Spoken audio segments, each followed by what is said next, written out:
사랑의 예수님, 환난 때에 주님을 만났던 야곱처럼 오늘 이 시간에 저희도 베델에 있습니다. 주님을 만나기를 원합니다. 사랑의 주님, 우리의 심령 가운데 오셔서 우리의 마음의 문을 열어 주시옵시며 하나님의 말씀을 들을 때에 하나님의 음성으로 듣게 하여 주시옵시며 위로가 되고 힘이 되며 능력이 되는 말씀이 되게 하여 주시옵소서. 부족한 종을 붙잡아 주시기를 원합니다. 심히 연약한 가운데 있사오니 성령 하나님이 친히 말씀 증거하여 주시옵고 인간의 말을 전하지 아니하며 인간의 연설이 되지 아니하도록 하나님 도와 주시옵시며 성령께서 친히 증거하여 주실 때에 그저 입술을 사용하여 주시옵소서. 거룩하신 예수 그리스도 이름으로 기도드립니다. 아멘. 제목의 말씀은 환난 날의 피난처입니다. 환난을 당했을 때 우리의 피난처가 어떤 곳이 될까요? 교훈의 말씀이 되겠습니다. 1절 말씀에 보면 베델이 환난 날에 바로 피난처임을 성경은 말씀하고 있습니다. 야곱은 물론 창세 이래 가장 큰 대환난의 시기를 앞두고 살아가고 있는 오늘날 성도들에게 약속하시는 피난처는 바로 베델이라는 사실을 우리가 기억해야 될 줄로 믿습니다. 에서의 장자권을 빼앗고 형의 얼굴을 피해서 북쪽으로 밧단 아람으로 도망하던 때에 하나님을 만난 장소가 바로 베델입니다. 야곱이 만난 그 장소가 베델이며 오늘 우리가 예배드리고 있는 이 장소가 바로 베델이며 이곳에 바로 하나님의 임재가 계시며 하나님께서 함께 하시는 곳임을 우리는 기억하셔야 할 것입니다. 왜냐하면 그 베델은 하나님을 만난 그 장소, 그 베델은 바로 하나님의 성소가 되기 때문인 것을 알 수가 있습니다. 자, 바벨론의 포로된 이스라엘 백성은요, 바벨론 여러 강변, 이 여러 강변은 어떤 곳일까요? 경치 좋고 아름다운 강변, 샌 안토니오. 제가 이번에 미국 갔을 때 샌 안토니오, 이번에 총기 사건 일어났던 그 지역입니다. 그때 제가 저희 아들이 그곳에 함께 아이들과 함께 가게 됐습니다. 그런데 그곳에 갔는데요, 그 사막지대, 텍사스는 거의 사막지대입니다. 아주 온도가 높아요. 그런 지역에 그 중심에 샌 안토니오 그 중심을 보니까 강이 흐르고 있는데 강변 주위로 나무들이 있고 상가들이 즐비하고 있는데 너무너무 아름다웠어요. 그런데 오늘 이스라엘 백성은 그 아름다운 강변에서 아름다운 경치를 보고 있는 것이 아닙니다. 그들은 포로되어 붙들려가서 강변에서 노역을 하고 있었던 겁니다. 그래서 그들은 성소를 잃어버리고 바벨론 을레 강변 등 강변에서 노동을 하면서 바로 성소를 그리워하면서 불렀던 노래입니다. 그것이 바로 하나님의 성소 시온을 기억하면서 울었다고 시편 131편에 말씀하고 있습니다. 자, 불순종으로 요나는 물고기 뱃속에 들어가게 됩니다. 요나는 자신이 비록 하나님의 목전에서 쫓겨났을지라도, 불순종으로 인해서 쫓겨났을지라도 다시 한번 하나님의 성소를 기대하며 바라보면서 기도하고 있는 모습을 요나서 2장 4절 말씀에 볼 수가 있습니다. 다윗의 평생의 기도 제목 한 가지가 있습니다. 그것은 바로 성전을 사모하며 성전을 건축하는 것이었습니다. 비록 자신의 생전에는 건축하지 못했지만 그는 일평생 동안 아들이 성전을 건축할 수 있도록 건축 자재를 모으는 일을 평생 힘썼던 사람이었습니다. 그래서 성소의 사람, 하나님의 성전을 사모했던 다윗의 일생을 볼 수가 있는데 바로 시편 27편 4절입니다. 내가 여호와께 청하였던 한 가지 일, 곧 그것을 구하리니 곧 나로 내 생전에 여호와의 집에 거하여 여호와의 아름다움을 앙망하며 그 전에서 사모하게 하실 것이라. 성도가 복을 받는 비결은 성소를 중심으로 살아가야 된다라는 것입니다. 여러분 혹시 일주일 동안 성전을 얼마나 다녀가셨습니까? 매일같이 다녀가신 분도 있을 것이며 2번 이상 다녀가신 분도 있을 것입니다. 아니면 일주일 만에 처음으로 오신 분도 있을 겁니다.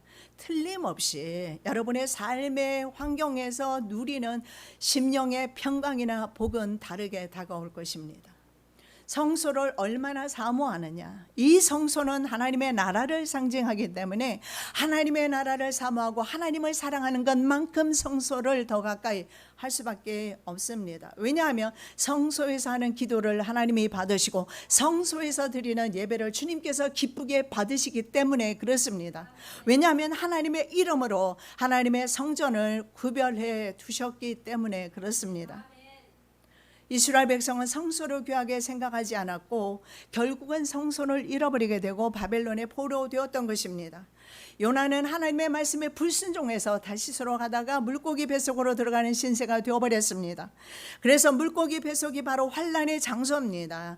여러분 혹시 우리 인생 가운데 환난의 장소를 만나면 성소로 돌아오시기 바랍니다. 하나님의 성전을 향하여 기도하시기 바랍니다. 다윗은 평생에 성소를 소원했지만 전쟁을 너무 많이 했고 피를 너무 많이 흘려서 성전을 짓지를 못했고 천막 성소에서 하나님을 찬양할 수밖에 없었습니다. 그래서 그는 얼마나 성전을 사모했겠습니까? 그래서 그의 사모는 바로 천국을 사모한 것이 되었습니다. 그는 천국에 있습니다.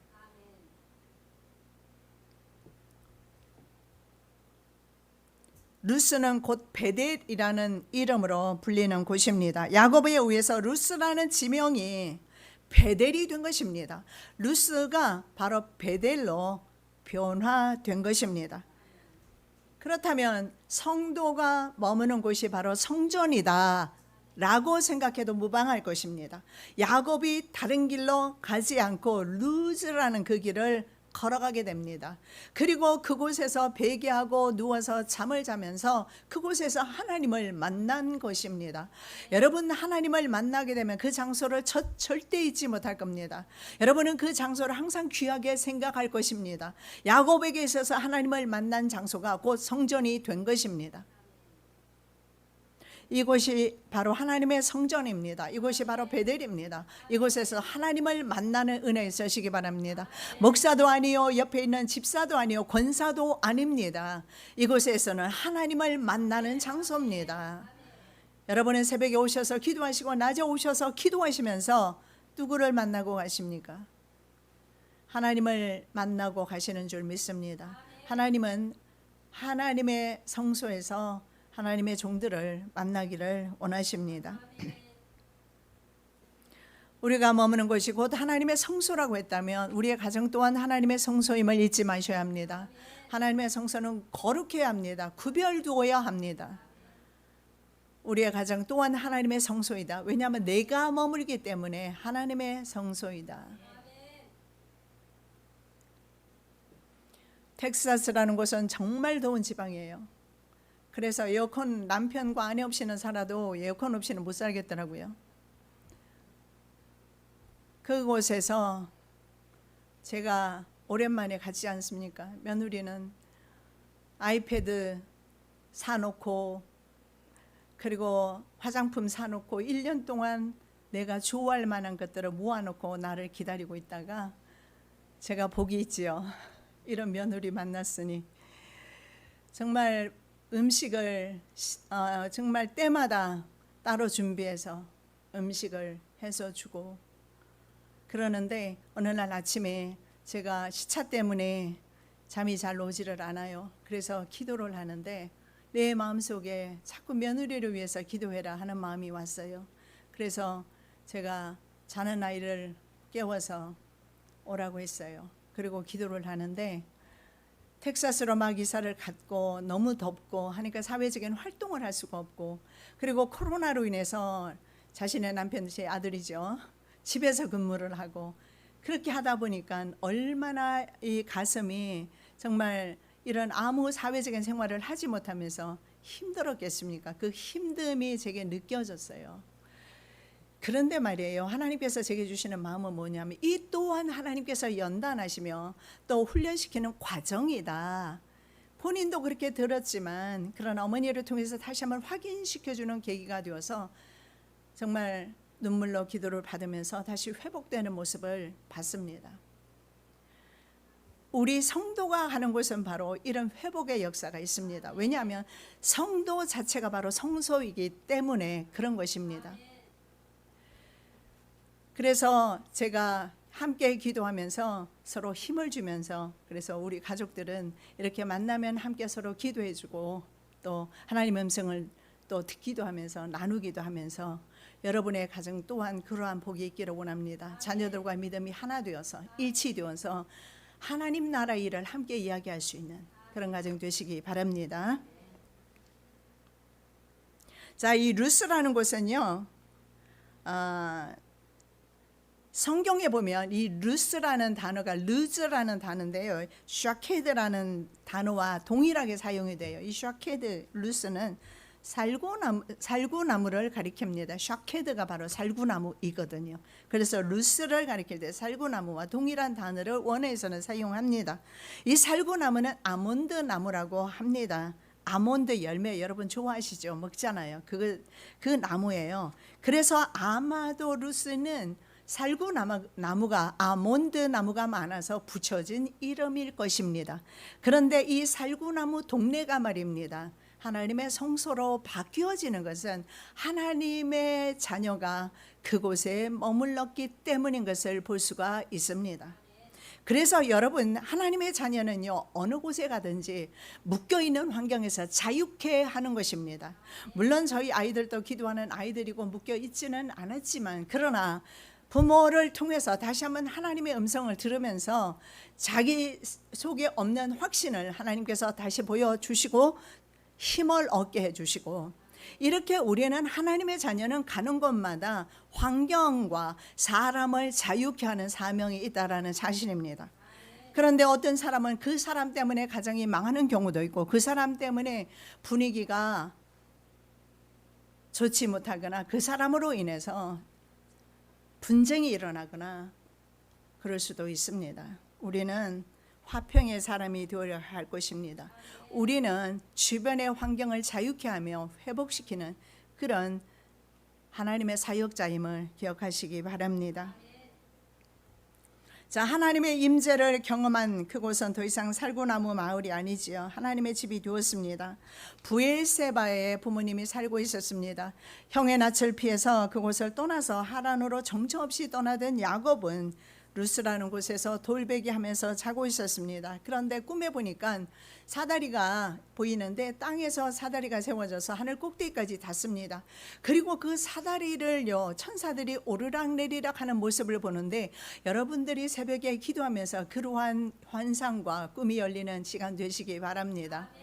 이 야곱은 바로 돌베개하고 자는 그 자리에 천사들을 보게 되고, 그리고 하늘 꼭대기에 보니까 여호와께서 계시면서 여호와께서 야곱에게 직접 말씀하시는 음성을 듣게 됩니다. 기도를 왜 하는가? 기도는 하나님의 음성을 듣기 위함인 것입니다. 하나님께서 약속의 말씀을 주십니다. 이 땅을, 너는 지금 정처 없이 이 땅을 지나고 있고 현재는 남의 땅이지만 이 땅을 내가 너희에게, 너희 후손에게 줄 것이다. 약속의 말씀을 주고 있습니다. 그리고 너의 후손은 땅에 티끌같이 많게 될 것이며, 가장 중요한 것이 있죠. 이 모든 약속, 허락하신 것들을 이룰 때까지 나는 너를 떠나지 아니하리라. 여러분, 사람은 아무리 사랑하는 사람이라도 말입니다, 떠나 있을 수밖에 없어요. 부모도 자식을 사랑해도 어쩔 수 없이 떠나갈 수밖에 없어요. 우리 자녀들이 떠나갔을 때 내가 그렇게 마음이 아프더니, 내가 이번에 떠나오니까 내 자녀들이 또 마음이 아팠다고 그러네요. 예, 이렇게 떠나는 것은 상당히 마음이 아픈 일입니다. 우리의 연약함으로 인해서 우리는 분열이 되고 나누어지게 되고, 이것이 바로 인생 역사입니다. 그런데 하나님께서는 이렇게 말씀을 하셔요. 내가 너에게 준 약속을 이룰 때까지, 지금은 정처 없이 떠나지만 내가 너에게 한 약속을 이룰 때까지 내가 너를 떠나지 않을 것이다. 그 약속이 이루어지는 때까지는 언제일까요? 저는 생각할 때 제 믿음은 그래요. 우리가 천국 입성하는 그 날까지라고 저는 믿습니다. 그 날까지 하나님께서는 나를 떠나지 아니할 것이다. 예, 이렇게 부모 자식 간에도 슬프지만 떠날 수밖에 없습니다. 그러나 하나님은, 성령님은 나를 떠나지 않아요. 내 삶 가운데 언제나 함께 동행하신다는 사실을 믿으시기 바랍니다. 그래서 내 삶 속에서 말입니다. 하나님을 얼마나 인정하느냐에 따라서 하나님의 위로와 평강이 더 많이 넘치게 될 것입니다. 한 성도님이 저보고 이렇게 말해요. 이제 예수 곧 금방 믿게 된 성도님이 이런 말씀을 하셔요. 몸이 너무너무 아팠는데 그런데 목사님 설교를 들었어요. 근데 그 설교가 은혜 되었는지 모르겠습니다만 7번 들었답니다.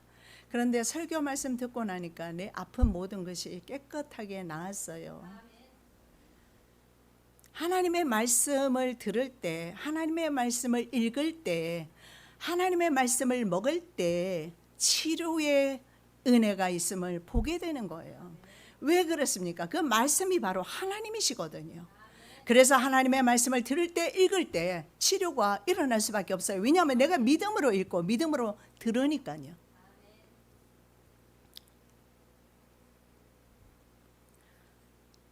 자, 마태도 세상 끝날까지 성도들과 함께 하실 것이다.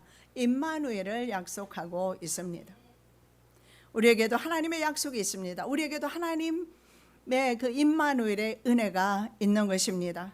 그 복은 우리가 구해서가 아니라 하나님께서 일방적으로 베풀어 주시는 은혜임을 잊지 마시기 바랍니다. 우리는 우리 스스로 하나님을 찾는 종교가 아니에요. 우리가 믿는 기독교는 그런 종교가 아닙니다. 다른 모든 종교는 스스로 하나님을 찾아야 되지만 우리 기독교는 하나님께서 직접 인간을 찾아오셔요. 그래서 아무나 구원받는 것이 아니라는 거예요. 누구나 예수 믿을 수는 있으나 선택이 없이는 믿을 수는 없다라는 사실을 보여주고 있습니다. 하나님께서 직접 찾아오시는 것입니다. 잠에서 깨어난 야곱은 창세기 28장 16절에 이렇게 말합니다. 여호와께서 여기 계시는데 내가 알지 못했구나. 여호와께서 여기 계시는데 내가 알지 못했구나. 여러분의 삶 가운데 여호와께서 항상 계십니다. 그런데 내가 알지 못했다라는 고백이 나올 수도 있습니다. 야곱처럼. 하나님은 어디나 계십니다. 왜 내 환경 가운데는 계시지 않을까요? 아닙니다. 계십니다. 내 눈이 열리지 않았기 때문에 보지 못하는 것뿐입니다. 예, 자기가 그곳에 루스에 와서 잠을 청하고 털베개 하고 주님을 만나기 전까지는 정말 외로웠을 겁니다. 힘들었을 겁니다. 자신의 생명조차 보존할 수 없는 그런 상황 속에서 그 미지의 세계로 나아갈 때 두려움 가운데 있었을 겁니다. 그런데 그곳에서 하나님을 만나고 보니 하나님은 내가 가는 곳에 언제나 함께 하시는구나. 임마누엘 하나님을 깨닫게 된 것입니다. 얼마나 힘이 됐겠어요. 여러분, 부모 자식이 그렇게 사랑해도 떨어져야 하는 것처럼 부모 자식이 아무리 사랑해도 결국은 각자의 길을 가는 것처럼 각자에게는 각자의 임마누엘을 경험하셔야 합니다. 부부가 아무리 사랑해도 마찬가지입니다. 각자가 임마누엘을 경험하셔야 합니다. 직접 하나님을 경험하지 아니하면 인생은 피곤하게 언제나 살아갈 수밖에 없어요. 목회자가 하나님을 만나고 자매지간에 형제지간에 어떤 사람은 하나님을 만나고 부모가 하나님을 만나고 해도 다른 한편이 하나님을 만나지 못하면 외롭게 힘들게 인생을 살아갈 수밖에 없습니다. 왜냐하면 구원은 각자 구원이기 때문에 그렇습니다. 자, 여호와께서 여기 계시는데, 자, 여호와께서는 성전에만 계시는 것이 아니라 바로 여러분의 삶의 현장에서 여호와께서 계신다라는 사실을 말씀드렸습니다. 그리고 성도가 가는 그곳이 바로 하나님의 성소이며 여호와께서 함께하는 장소임을 믿으셔야 할 것입니다. 고대인들은 지구 위 어느 한 특정한 지역에 신이 사는 집 대문이 있을 것이다 이렇게 생각했어요. 어쩌면 지구 어느 한 지역에 하나 신이 있고 그리고 그 신이 살고 있는 대문이 있을 것이다, 이렇게 생각을 합니다. 바로 야곱이 경험한 베델은 바로 하나님의 나라 하늘문 앞이었습니다. 그래서 이곳에서 야곱은 어디에나 계시는 무소부재하신 하나님을 경험하게 됩니다. 하나님께서는 성도가 머무는 곳과 인생길에 언제나 함께 하십니다. 이 사실을 우리가 느끼지 못하고 경험하지 못할 때, 야곱처럼 만나지 못할 때, 어쩌면 야곱은 이때 하나님을 만나고 객지에서 20년 동안 나그네 생활을 하면서 어쩌면 힘을 크게 많이 얻었을 겁니다. 왜냐하면 하나님과 늘 함께 동행을 하면서 그는 이제는 과거와는 다른 삶을 살지 않았을까요? 그래서 피곤과 두려움이 떠나갔을 겁니다. 자, 하나님의 임재를 경험하자 야곱은 이렇게 세 가지 약속을 합니다. 오늘 우리도 이 약속을 좀 했으면 좋겠어요. 그게 뭐냐면, 첫째, 여호와는 나의 하나님이 되실 것이다. 당연한 것 아닙니까? 이렇게 말씀하시는데 우리의 마음속에는 하나님 외에 다른 하나님이 많이 있어요. 그 중에 돈이 가장 클 수도 있어요. 자녀가 될 수도 있습니다. 아니면 내가 좋아하는 환경도 될 수 있고, 다른 하나님이 얼마든지 세상에는 수천 수만 가지의 하나님이 존재할 수 있다라는 거예요. 내 마음속에 하나님 외에 다른 것을 무엇을 품느냐에 따라서 그것은 여러분의 하나님이 될 것입니다. 그러면 여러분의 하나님은 나누게 됩니다. 그래서 복을 받을 수가 없는 것입니다. 그래서 하나님을 경험하기가 어렵습니다. 야곱 가정도 그랬던 것을 볼 수가 있습니다. 여호와가 바로 나의 하나님이 되실 것입니다. 내가 절대 다른 하나님을 섬기지 않을 것입니다. 두 번째, 이곳은 바로 하나님의 성전이 될 것입니다. 그래서 훗날에 북이스라엘의 바로 성전이 베델과 단에 세워지게 됩니다. 나중에 금송아지 우상 숭배 제단으로 바뀌어지지만 이곳이 바로 성전이 되었습니다. 그리고 세 번째, 내 모든 수입의 10분의 1을 주님 앞에 드리겠습니다. 서원합니다. 10분의 1을 드리는 이유는요, 하나님의 주권을 인정하는 것입니다. 물질에 대한 하나님의 주권을 인정하는 거예요.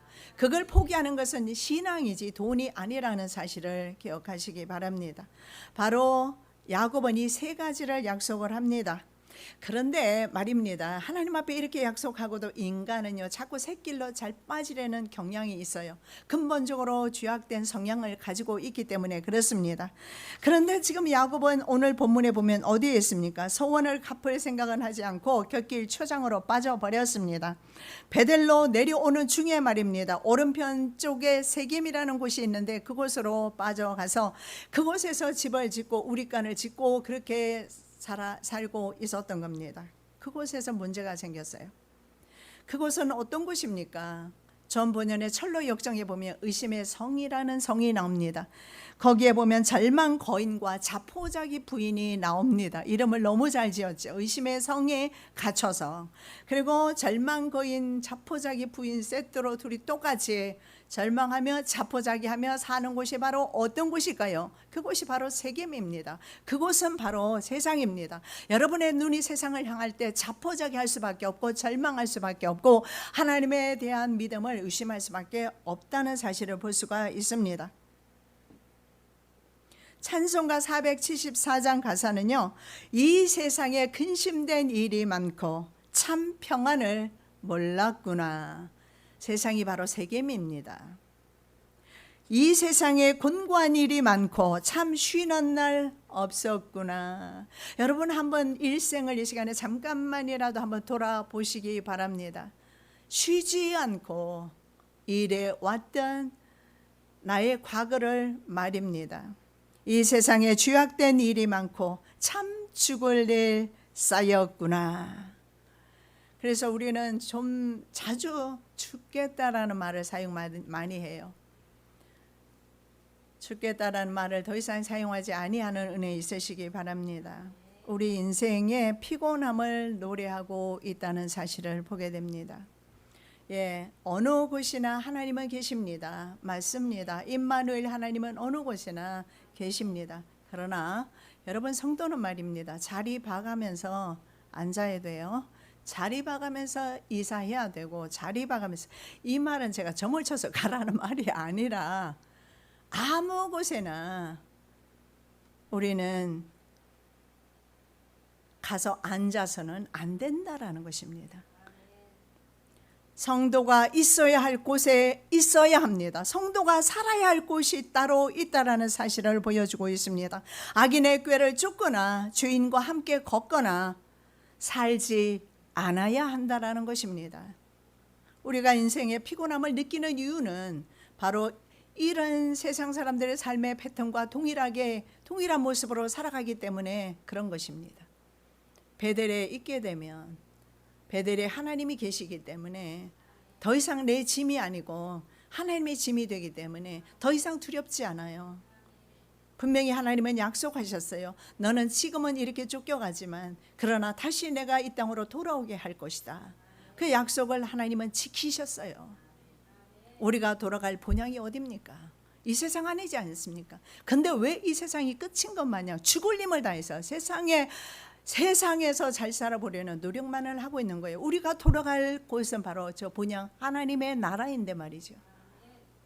그래서 세상을 위한 노력을 좀 멈추고 이제는 하나님 나라를 위해서 일하시며 하나님 나라를 사모하는 저와 여러분 되시기 바랍니다. 자, 세겜은 바로 이런 곳입니다. 그리스도인들이 마음을 주거나 함께 살아서는 안 되는 지역이었습니다. 그 땅에는 가나안 족속이 살고 있었습니다. 그들은 야곱의 후손인 이스라엘 백성에 의해서 진멸당하게 되는 족속들이었습니다. 헤렘이라고 합니다. 왜냐하면 죄악이 관영한 곳이기 때문에 그렇습니다. 그래서 400년 후에 그곳은 말입니다, 죄악의 도성으로서 헤렘, 하나님 앞에 제거되는 그런 도성이었어요. 그리고 하나님의 백성이 그 자리에 다시 정착하게 되는 그런 곳입니다. 야곱의 환난은 자신의 입으로 다시 이 땅으로 돌아오게 해 주시면 하고서 3가지 약속을 하나님 앞에 드렸던 곳입니다. 그런 드렸던 곳을 떠났기 때문입니다. 자, 자신의 딸이 세겜 족장 아들에게 강간을 당하게 됩니다. 큰일이죠, 정말. 어떻게 하나님의 족장 딸이 말입니다, 이방인에 의해서 강간을 당하게 됩니다. 그리고 그의 아들인 시몬과 레위가 할례를 행하게 합니다. 그들에게 하나님의 백성들 외에는 할례를 행하면 안 되는 것입니다. 그 거룩한 할례를 이방인들에게 행하게 하고, 그리고 고통하는 그때에 들어가서 그들을 살육하게 됩니다. 모두 살해합니다. 자, 자녀들이 때로는 이렇게 말입니다, 부모를 난처하게 만들 때가 있습니다. 자, 그 결과 어떻게 되었습니까? 세겜 사람들의 문제만은 아니었던 것입니다. 그 땅에는 가나안 7족속, 병거를 가지고 살았던 7족속이 있습니다. 철병거를 가진 그런 족속들, 다른 족속들이 문제인 것입니다. 그래서 그들에게 바로 증오의 대상이 되었습니다. 그리스도인들이 세상 사람처럼 살거나 세상 사람의 삶의 방식을 살아가게 되면 세상이 오히려 가시와 올무가 된다라는 사실을 보여주고 있습니다. 자, 야곱은 창세기 34장 30절에서 이렇게 말합니다. 자신의 두 아들 시몬과 레위가 주변 사람들의 냄새를 내게 했다, 이렇게 말하는데 무슨 냄새를 내게 한 것입니까? 직역하면 이런 말씀이에요. 너희가 내 입장을 난처하게 만들었다, 혹은 나를 가난한 사람들에게 냄새나는 존재로 만들었다. 지금 야곱은 그 땅에 집을 짓고 우리간을 짓고 정착하고 살고 싶었던 것입니다. 하나님의 자녀들은 세상에서 정착하면서 세상에 온전히 마음 주고 살 수가 없어요. 여러분, 하나님의 자녀는 세상 살 때 불편할 수밖에 없습니다. 그런 안녕과 평안을 구하는 것 자체가 잘못되었다는 사실을 믿으시기 바랍니다. 야곱은 바로 그곳에서 어쩌면 미래를 계획하고 하나님의 약속은 까마득하게 잊어버리고 하나님께 대한 소원도 잊어버리고 어쩌면 세상에 연락하고 살고 있었을 겁니다. 그것이 오늘날의 그의 가정의 영적인 문제였고, 영적인 문제는 육적인 문제로 연결되었던 것입니다. 육적인 문제는 육적인 문제로만 우리는 바라볼 것이 아니라 영적으로 문제가 있을 때 육적으로 문제가 생긴다는 사실을 우선순위가 어디에 있는지 우리는 기억하셔야 할 것입니다.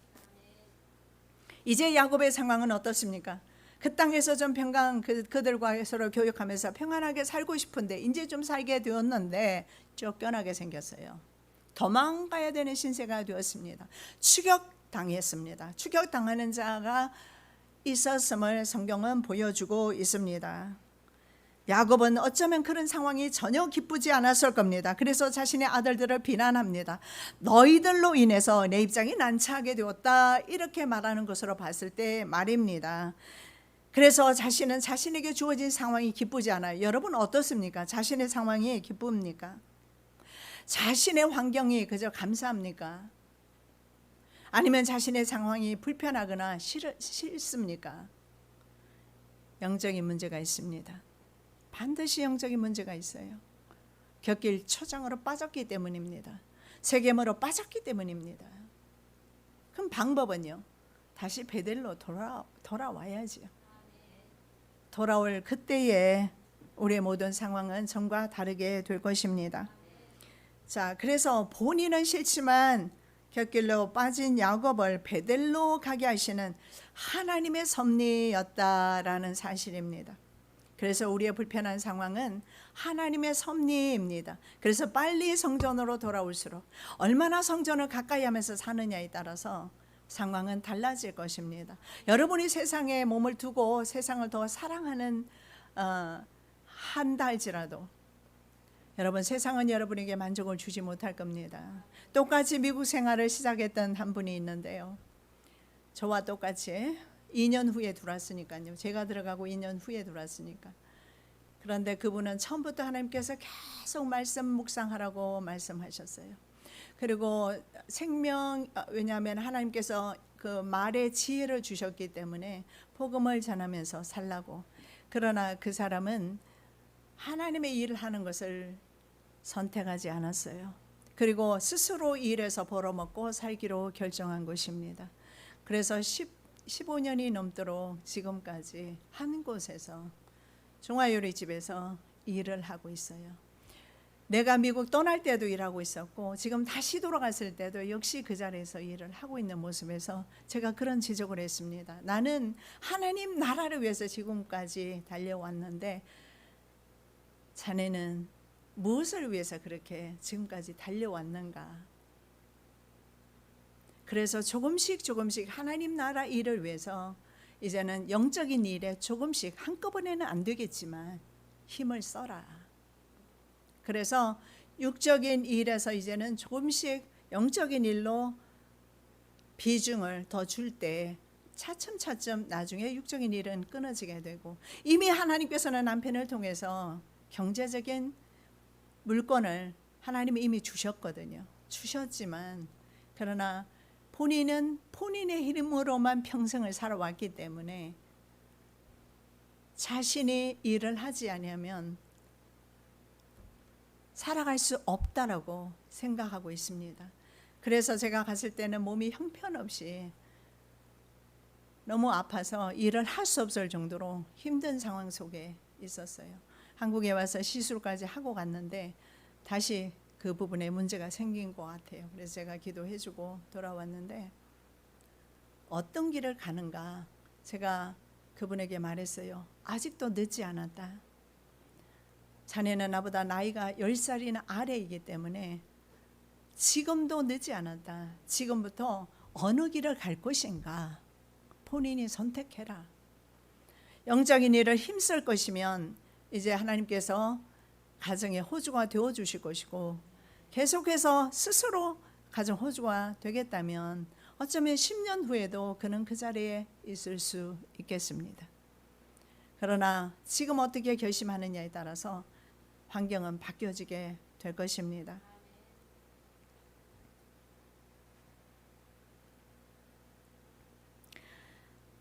자, 야곱은 그 땅을 이제 어쩔 수 없이 떠나게 됩니다. 그런 환경을 허락하신 분이 하나님이세요. 내게 내 환경을 허락하신 분이 하나님이심을 믿으실 때 좀 더 내 짐이 무겁지 않고 가벼워질 것입니다. 자, 하나님은 그 냄새를 가난한 사람들에게 두려움으로 바꾸어 주십니다. 자, 상황이 지금 역전이 된 것입니다. 여러분, 얼마나 우리는 간절히 원하잖아요. 내 상황 좀 역전시켜 보기를. 얼마나 돈이 간절히 사모됩니까? 예? 제가 돌아올 때는, 갈 때는 텍사스로 갔습니다. 12시간 걸리더라고요. 텍사스는 비교적 좀 짧으니까. 올 때는 조지아에서 오니까 14시간 반. 그리고 앉아있는 시간까지 합쳐서 15시간. 한 3시간 전에, 4시간 전에 나갔으니까 거의 19시간. 그리고 한국에 도착해서 교회까지 오니까 거의 한 24시간. 근데 그 전에 제가 퍼스트 클래스 탔을 때는 비행시간 내내 누워서 자면서 왔어요. 그래서 생각이 납디다. 예, 저도 돈이 귀한 줄 알아요. 일반석 15시간 앉아서 오는 것보다 돈 있으면 퍼스트 클래스 타서 누워서 잠자면서, 저는 그때 올 때 우리 아들 때문에, 아들이 그 회사에 있었기 때문에 항공회사에 있어서 공짜로 몇 번 타지 않습니까? 타고 올 때 오는 내내 잤어요. 저는 비행기에서 잠 잘 못 자는데 오는 내내 자서 하나도 피곤하지 않았는데 이번에는 너무 피곤해요. 돈 소중한 줄 알아요. 그러나 돈 쫓아가면 망합니다. 돈이 귀한 것은 사실이지만, 그리고 내가 돈을 쫓아가는 동안에는 환경은 바뀌지 않을 겁니다. 자, 야곱의 가정이 두려움에 쌓였습니다. 그들의 추격을 받게 되었으니까. 언제 동일한 방법으로 살육을 당할지 알 수 없는 그런 상황 속에 있습니다. 그런데요, 하나님께서 초자연적인 방법으로 어떻게 하셨느냐? 이제 가난한 사람들이 두려워지게 된 거예요. 그래서 야곱 식구들을 더 이상 추격하지 못하게 됩니다. 이 환경을 역전시켜 주시는 분이 바로 하나님이세요. 내가 아무리 간절히 사모하고 사랑해도 내 것이 될 수가 없어요. 그러나 환경의 주인은 바로 하나님이시고 하나님께서 바꿔주신다는 사실을 믿으시기 바랍니다. 돈 쫓지 마시고 세상 쫓지 마시고 하나님을 주목할 때 비로소 우리는 모든 돈과 물질과 세상으로부터 자유하게 될 줄로 믿습니다. 자, 환경의 방해를 받지 않게 된 야곱의 가정을 보게 됩니다. 자, 현대인들은 어떻습니까? 제가 가서 보니까요, 미국 사람이나 뭐 한국 사람이나 할 것 없이 조지아에 도착을 했는데 얼마나 뭐 전 세계에서 첫 번째, 두 번째인가요? 큰 공항이에요. 그래서 뭐 그렇게 많겠지만 사람들이 어디를 가는지, 얼마나 바쁘게 이동을 하는지. 미국에서 워낙 머니까 비행기가 그들은 교통수단이니까 그럴 수밖에 없지만요, 너무나 바쁘게 다니는 그런 모습을 봅니다. 우리는 한국은 또 어떻습니까? 지하철에 아침 시간에 한번 타보십시오. 엄청나게 많은 사람으로 붐빌 것이며, 저는 참 신기하게도 젊은 사람들은 하이힐을 신고 계단을 가는 걸 보면서 조마조마할 때가 몇 번 제가 있었어요. 운동화 신고도 뛰기 힘든데 저렇게 뛰어서 어디를 갈까? 여러분, 현대인들은 왜 그렇게 쫓아오는 사람이 없는데도 그렇게 쫓기면서 살까요? 현대인들은 늘 자녀와 직장 문제, 건강 염려, 그리고 내일의 염려, 불안과 두려움에 사로잡혀 살고 있습니다. 왜 그럴까요? 그 10년 가운데 하나님의 성소가 건설되지 않아서 그래요. 10년 가운데 하나님이 계시지 않아서 그렇습니다. 잠언 28장 1절의 말씀에 보면 악인은 쫓아오는 사람이 없어도 도망한다, 이렇게 말씀합니다. 악인은 쫓는 사람이 없어요. 여러분, 혹시 너무 바쁘게 경제 활동하시면 오늘 이 말씀을 생각하시면서 좀 여유를 가져보시기 바랍니다. 우리 모 집사님처럼 아침에 족구도 하시고 말이에요. 그래서 하나님께서 계속해서 건강 주실 거예요. 영육 간에 족구도 계속 해야죠. 운동해야죠. 운동하셔야죠. 좀 여유를 가지고 삶에. 그런데 우리는 너무나 바쁘게 살아갑니다. 그런데 한번 생각해 보십시다. 무엇을 위해서 그렇게 바쁘게 지금 쫓아가고 있습니까? 달려가고 있습니까? 아침부터 저녁까지. 돈 아닙니까? 결국은 돈 아닙니까? 돈 벌기 위해서. 그런데 성경 말씀에 아침부터 늦게까지 일찍 일어나고 늦게 누워도 그 모든 노력이 헛사이다라고 성경은 말씀하고 있습니다. 한번 생각해 보십시오. 여러분 평생에 돈 벌었지 않습니까? 평생 직장 생활했고 그 돈 지금 여러분 어디 있습니까? 여러분 손에 있습니까? 그러면 돈은 무엇입니까? 바람이라는 사실을 아셔야 합니다. 그래서 바람 붙잡지 마시고 요동하지 않으시는 하나님을 붙잡으시는 은혜 있으시기 바랍니다. 자, 그런데 악인은 쫓아오는 사람이 없어도 도망하지만 의인은 사자같이 담대하다 이렇게 말씀하고 있습니다. 담대한 저와 여러분 되시기 바랍니다. 자, 하나님께서 야곱에게 일어나 쿰이라는 단어를 써요. 그러면 현재의 자신의 환경을 완전히 벗어나는 걸 말합니다.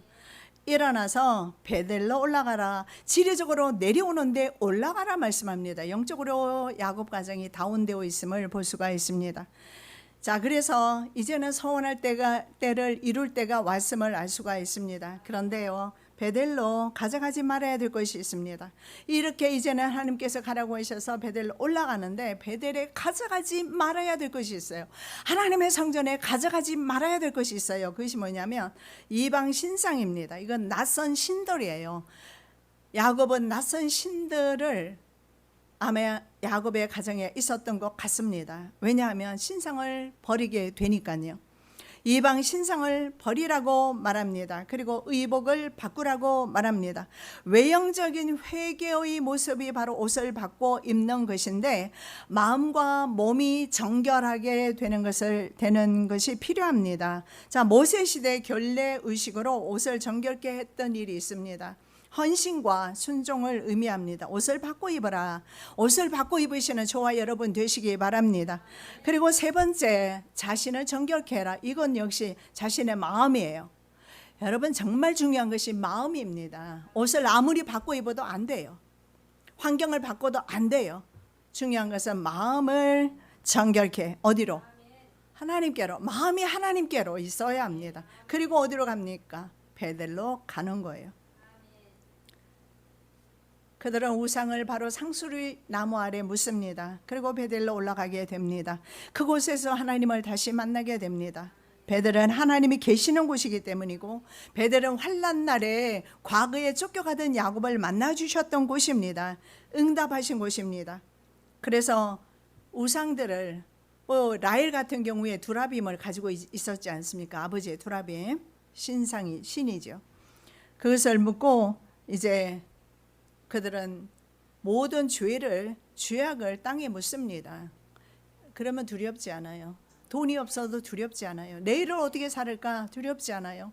저도 돈 없이 살아와 봤기 때문에 정말 차비 없이 힘들게 한국 땅에서 시작했던 적도 있었기 때문에 돈이 얼마나 귀중한지도 알고, 그렇지만 없다고 해서 두려워하지는 않았어요.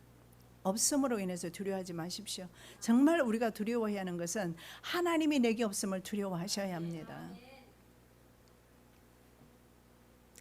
자, 그래서 하나님께서는 초자연적인 방법으로 사명 고울들을 두렵게 하셨습니다.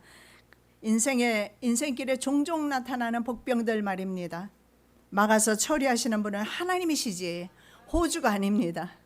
호주도 너무 어깨에 힘주지 마시고 너무 책임지려 하지 마시고 하나님께 올려드리시기 바랍니다. 야곱과 그의 가족은 다시 베델에 이릅니다. 야곱은 베델의 하나님 엘베델입니다. 예배합니다. 엘베델, 베델의 하나님께 예배하는 것입니다. 베델로 가야 하는 이유가 나오고 있습니다. 베델은 바로 예배하는 곳입니다. 우리가 세상을 이길 수 있는 방법은 예배하는 것입니다. 성전으로 돌아오는 것입니다. 성도는 하나님 앞에서 삶을 살아내야 하는 바로 예배자입니다. 주님은 수가성 여인에게 이렇게 말합니다. 이 산도 아니고, 이 산이 어딜까요? 그리심산입니다. 저 산도 아니고, 저 산은 어디입니까? 예루살렘 산입니다. 이 산도 아니고 저 산도 아니다. 어떻게? 영과 진리로 예배해라. 영과 진리로 예배해라. 바로 저와 여러분을 하나님께서 베델로 부르시는 이유는 하나님 앞에 영과 진리로 예배하는 예배자로 만들기 위해서입니다. 이스라엘 백성의 출애굽 목적은 하나님을 예배하기 위함입니다. 성도의 세상으로부터의 부르심이 바로 하나님을 예배하기 위함입니다. 성전 중심, 예배 중심의 성도는 반드시 승리하고 반드시 복을 받는다는 사실을 믿으시기 바랍니다. 그리고 이제 마지막으로 성경은 복받은 성도의 가정에서 충성한 또 다른 한 사람을 주목하고 있어요. 누구냐 하면 리브가의 유모였던 드보라입니다. 드보라의 죽음에 대해서 장황하게 설명하고 있습니다. 자, 그녀를 베델 상수리 나무 밑에 장사합니다. 그리고 그 나무 이름을 알론바굿이라고 말합니다. 그녀는 당시 사회에서 차별받던 여자였고 유모였습니다. 유모에 불과했던 그녀가 왜 성경은 주목하고 있을까요? 그렇다면 그녀의 평생의 삶은 분명히 하나님과 사람을 기쁘게 했다는 사실을 볼 수가 있습니다. 하나님을 믿는다는 이유로 사람에게 우리가 함부로 할 수가 있는데 그건 잘못된 신앙입니다. 사람에게 인정받는 것이 하나님께 인정받는 것이며 하나님께 인정받는 사람은 사람에게도 인정받는다는 사실을 드보라를 통해서 알 수가 있습니다. 야곱은 20년 이상을 어머니 리브가를 떠나서 살아야 했습니다. 모친이 이제 돌아가신 이후에 드보라를 어머니 리브가처럼 생각했을 것입니다. 어쩌면 어머니에게 하지 못한 것을 리브가에게 했을 수도 있습니다. 드보라 또한 아브라함의 종이었던 엘리에셀처럼 충성스러운 사람이었습니다. 하나님과 그는 야곱의 집에 충성했던 사람이었을 것입니다. 여러분, 하나님과 사람에게 충성이라는 것, 이게 가장 중요한 덕목입니다. 여러분, 이거 신실한 말입니다. 인간관계에서 신실하지 못한 사람은 사귀지 마십시오.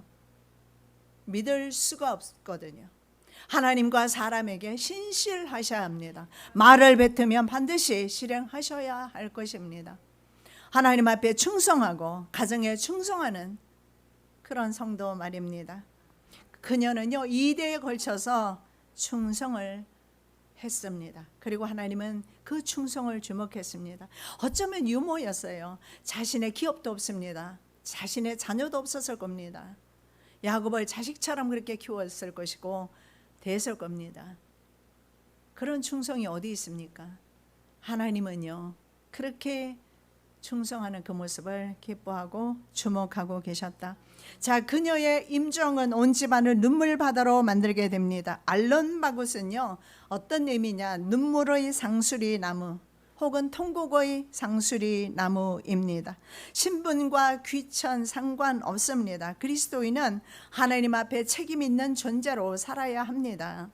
우리가 세상 떠날 때 알론바굿, 바로 식구들과 주변 성도들 간에 깊은 그런 애도를 받는 삶이 되시기를 예수님의 이름으로 축복합니다. 살아계신 아버지 하나님 감사합니다. 그리스도인은 하나님 앞에 책임 있는 존재로 살아야 합니다. 그런 마지막 때 식구들과 주변의 사람들에게 애도받으며 칭찬받는 성도 되기를 원합니다. 환경에 방해받지 아니하며 세겜 땅에 머물지 아니하며 언제나 베델에 머무는 하나님의 거룩한 성도들 되게 하여 주시옵소서. 거룩하신 예수 그리스도의 이름으로 기도드립니다. 아멘.